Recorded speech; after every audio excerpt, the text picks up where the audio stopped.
yangu na hawa ndugu viongozi wote waliochaguliwa, ni washukuru wananchi wa Turkana County. Nilikuja hapa mara nyingi na tumekuwa na historia ndefu pamoja na nyinyi, na wakati nilikuja hapa kuwatembelea kwa shughuli nyingi,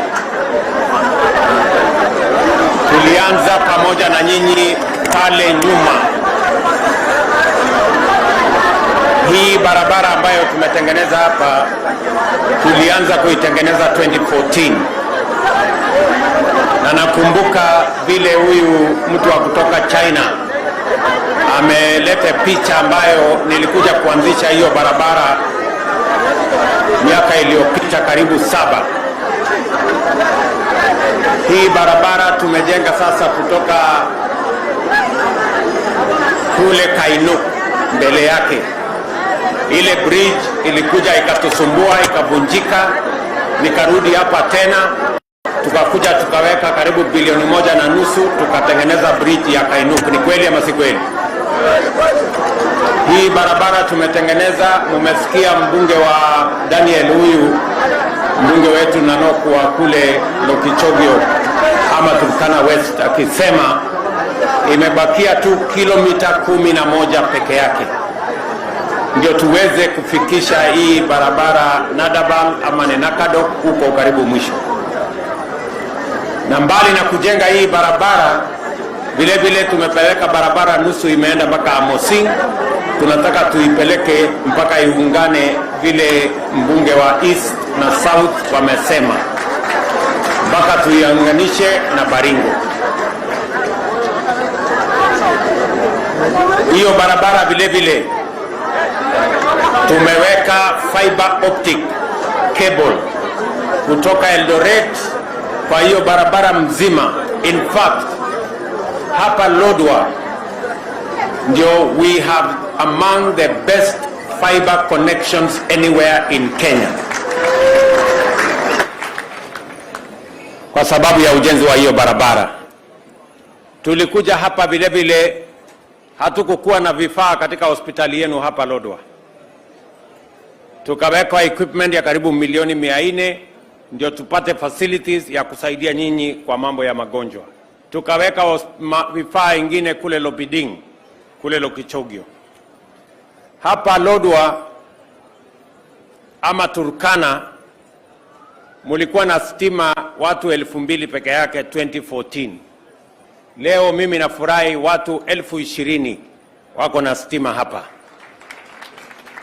Lakini kuna vile viongozi wameniuliza na nitawajibu. Ile mnataka mambo ya maendeleo kutoka mahali tumefikisha na vile mnataka tupeleke iende mbele. Kwa hivyo watu wa Turkana, mimi nasimama leo mbele yenu.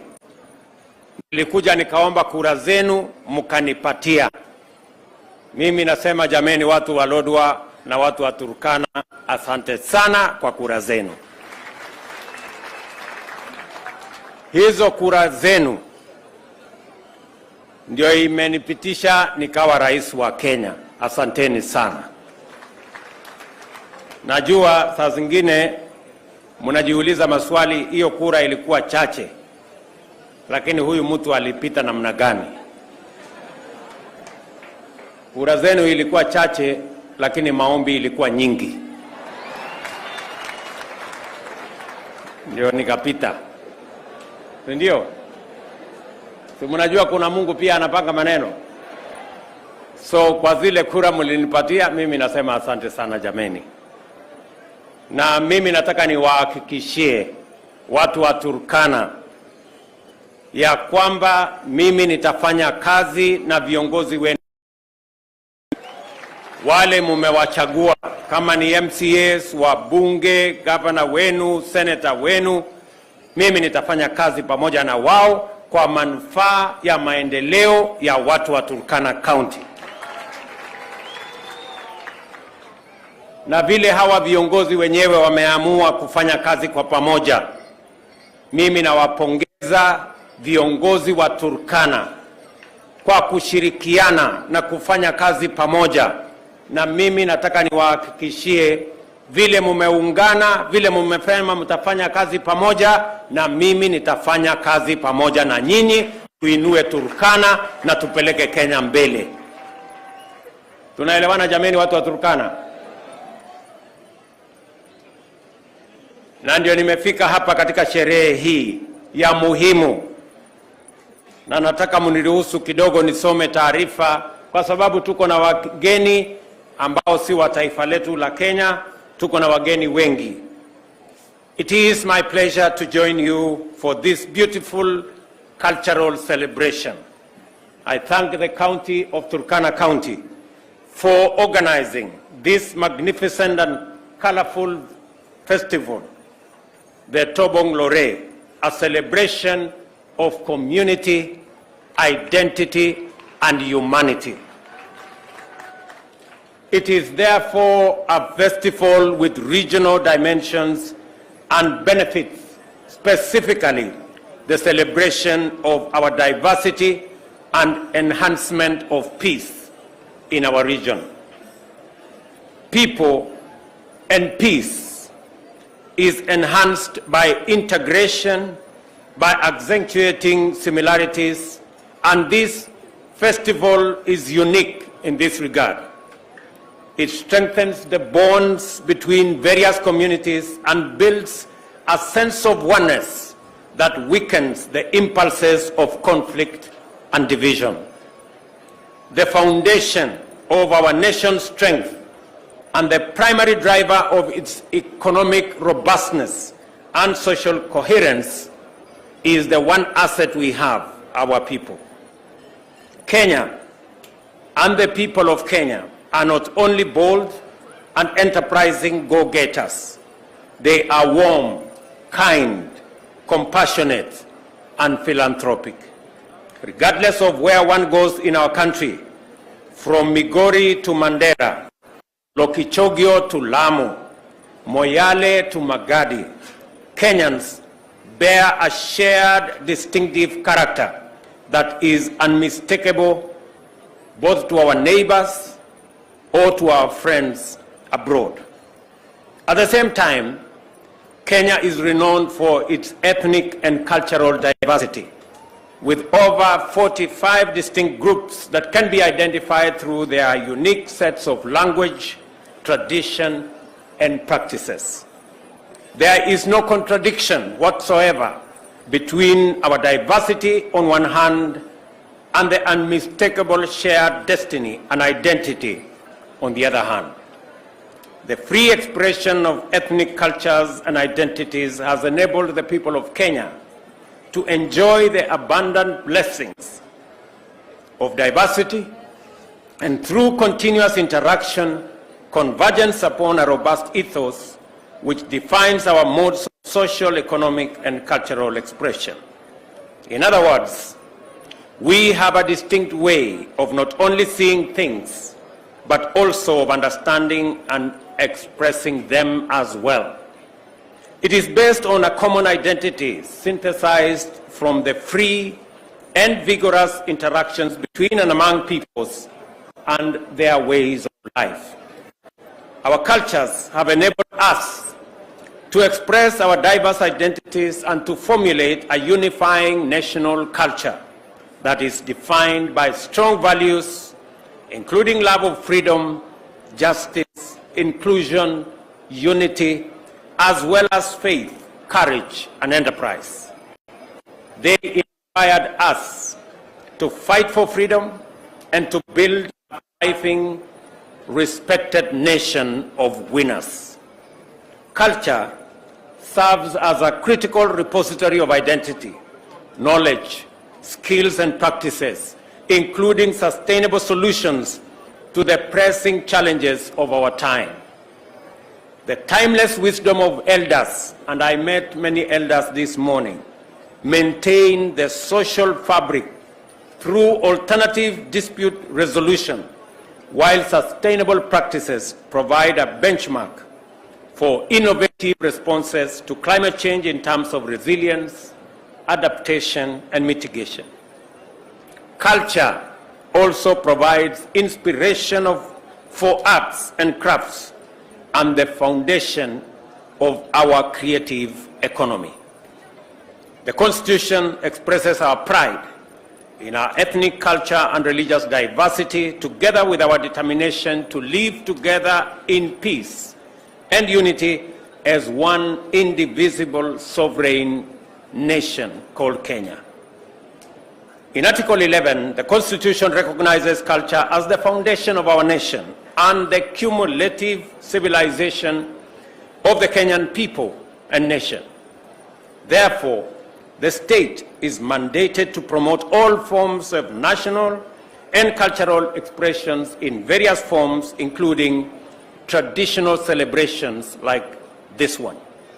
I therefore commend the county government of Turkana and my friend Jeremiah for providing this magnificent opportunity for the people of Turkana, together with their Ateker community, who include the Jie, the Karamoja, the Toposa, Ngamatom, Nyangatom, and the Teso. And of course, an opportunity for the people of Kenya, for our friends in the East African community at large, to take part in the Tobongulore Cultural Festival and to celebrate a wonderful and rich cultural tradition. Archaeologists have determined that the East African savanna was and is the location where the earliest human ancestors evolved.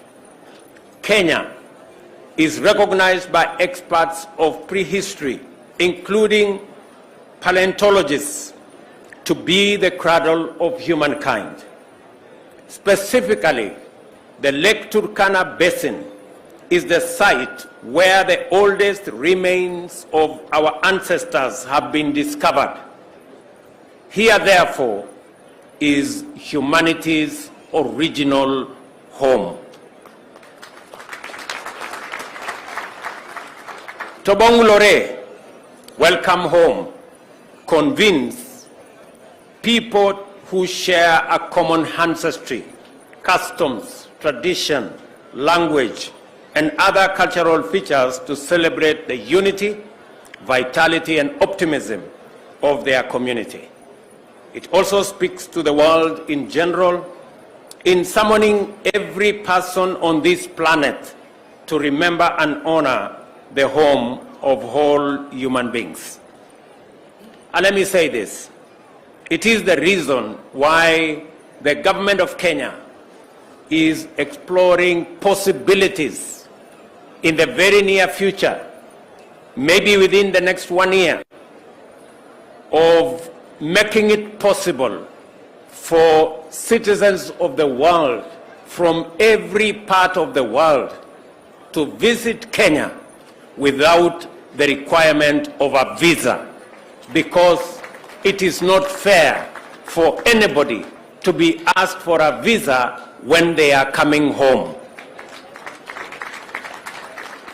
This festival is therefore an important platform for the celebration of unity and diversity, promotion of peace and security, advancement of harmony and cohesion, and deepening of regional integration and cooperation through cultural expression.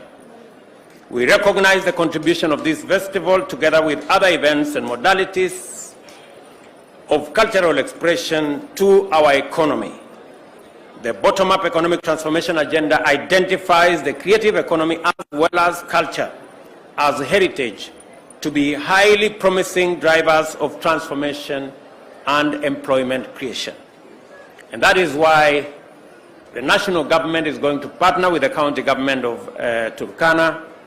The Ministry of Arts has already provided 25 million shillings to support this cultural facility and make it better for next year's celebration.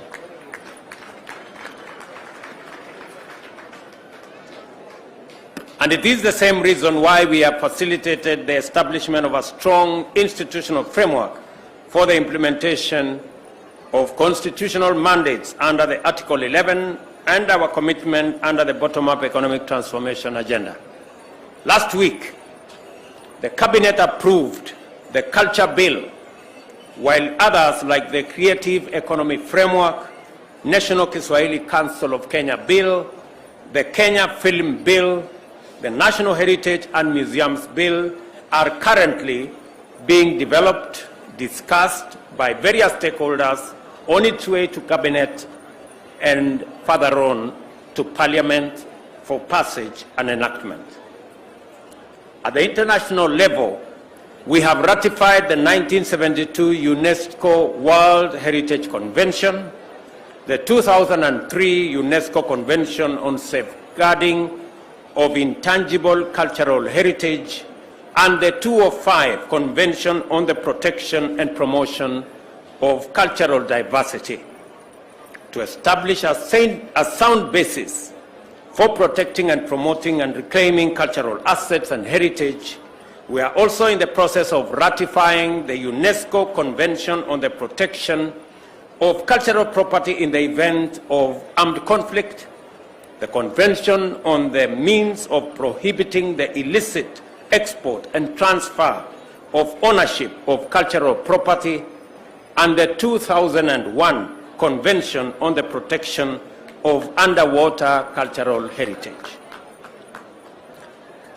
As exemplified by this festival, culture is the anchor of identity and engine of cohesion and integration.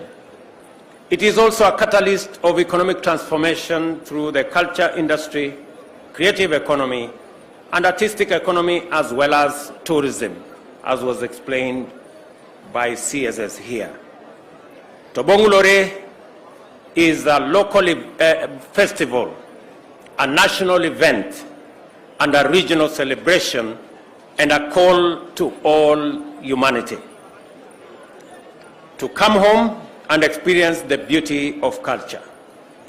Tobongulore is the language spoken at the cradle of humanity, means welcome home. We really mean this, and that is why we have committed to facilitate people all over the world to come home by providing visa-free facilities to everyone coming into our country. We mean business. Welcome home just means that. Welcome home. Tobong Lore. Sijui kama tunawakaribisha wageni wetu kweli.